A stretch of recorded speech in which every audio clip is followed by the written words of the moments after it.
Hello there. In a perfect world, I wouldn't have to address this. But Mulan has proven to be a somewhat controversial film. Not really for its story or themes, but for its production. Particularly in being directed by Niki Caro, a white woman. This is a stupid thing to be complaining about. I'm sorry.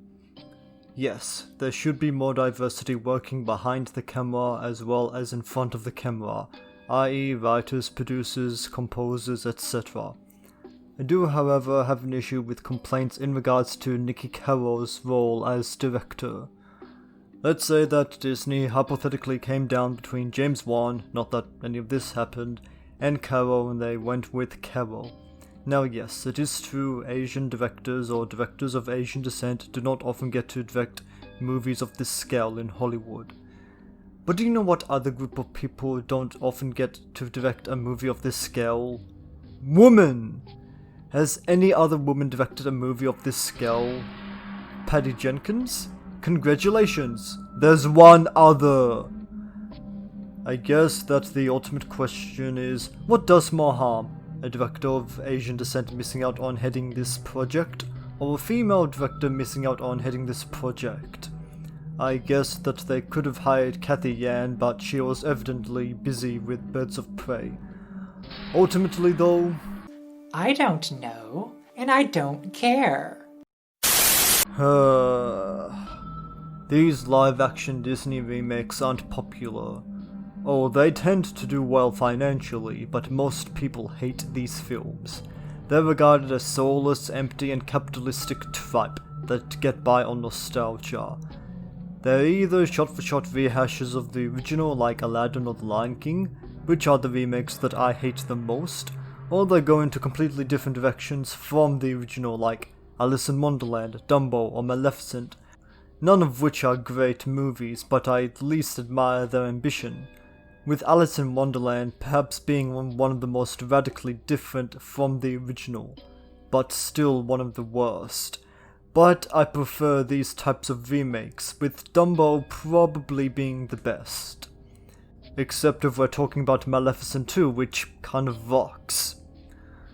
I'm not going to repeat my thoughts on the original Mulan, just watch my review of that. But I was cautiously optimistic for Mulan 2020, which did look like it was going in a completely different direction, which is what I wanted, and now that I've seen it, I'm disappointed. Okay, it's not terrible, but it could have been so much more. When I saw the trailer, I liked that the movie cut out all of the magic and musical bullshit and sold itself as a medieval war epic, but it doesn't go far enough with it. One of the main villains is a witch with magical powers. Disappointing! Who's terribly written. Seriously, you have no idea. And Mulan has access to chi, which makes her a natural warrior, like she's some kind of super saiyan. We're dealing with basically the same plot here as the original. Just so you know, and none of the story beats are done any better than the original animation. Now, some have criticized Mulan having chi, saying that it makes things too easy for her. I don't really agree. She still had to work, and one of the subplots has Mulan having to re-embrace her talent after years of patriarchal bullshit, which makes it even more apparent that she should have joined the Hans. It's like being a naturally talented artist. You still have to work at it. The acting is pretty much fine, but their time was probably better spent elsewhere. The action is very sanitized, so much for something visceral. There's no blood, no scratches, no sense of danger. The villains are probably even worse here than in the original because there are two of them, one underdeveloped and boring, and the other poorly written and whose motivation makes no sense. Honestly, I think I preferred Dumbo. At least that movie had the obvious watermark of its auteur director and committed to its vision. Mulan ended up wanting to go into another direction and still be an unambitious rehash. That Prince of Persia movie from 2010 was probably better too. This movie is trying to be an Usha movie, so you know what to be watching instead of this. Don't waste your time here. Watch Hero or House of Flying Daggers, real wuxia films. Mulan is not the real deal. It's nothing special. Not even close.